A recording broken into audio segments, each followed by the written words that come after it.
Pagar nakal main ke laut.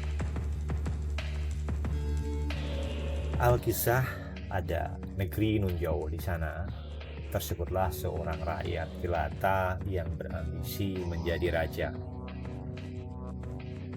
Beliau santun, sederhana, dan terlihat sangat menghargai sesama rakyat jelata. Pendek cerita, dia akhirnya duduk di singgasananya.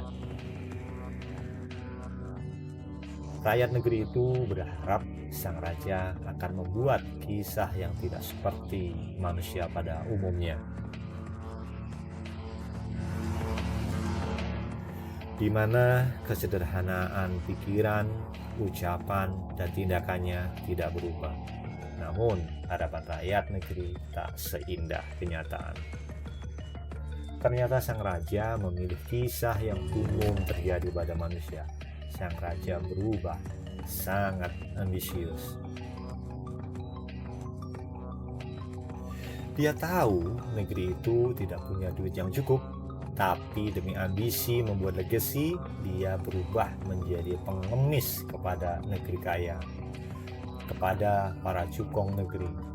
Pada akhirnya, dia jadi babu juga. Cukong pun merasa jumawa. Cukong bukan orang yang bodoh. Mereka paksa babu tersebut melegalisasikan proyek-proyek mereka dengan dalih proyek strategis nasional. Semakin meraja para cukong, rakyat jelata jadi cebong. Menjerit pun jadi anjing menggonggong.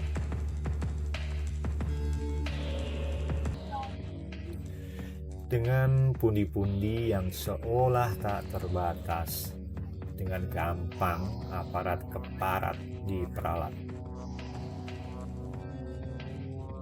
Aparat keparat pun dengan sigap bersiap merapat.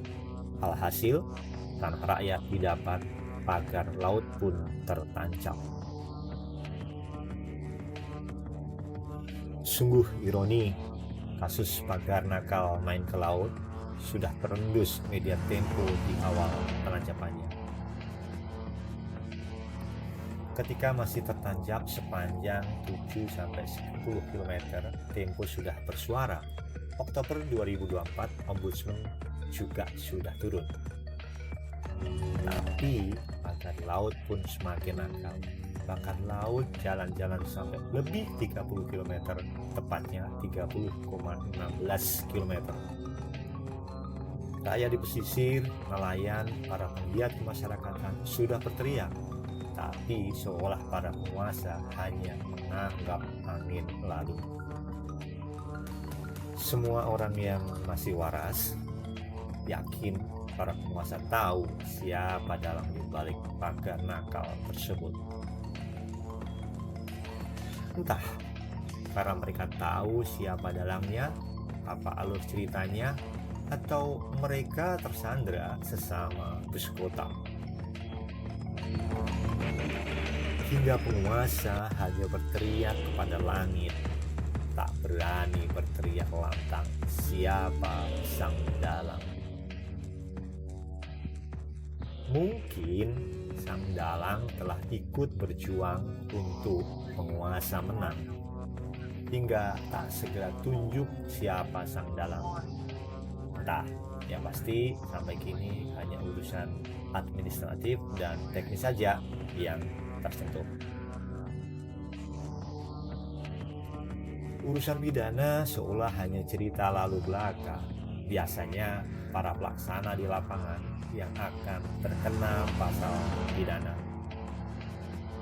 Lagi-lagi lapisan bawah yang dipaksa gentle untuk bertanggung jawab.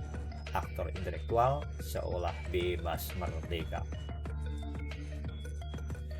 Rakyat sangat berharap tiba saat penguasa melupakan para dalang meski pernah jadi pejuang. Jikalau ternyata ada sang dalang yang bertindak sewenang-wenang demi ambisi yang tak lekang, rakyat sangat berharap tiba saat penguasa hadir setiap saat untuk tetap berdaulat. bukan hanya hadir separuh sebagai syarat agar kau bisa main ke laut.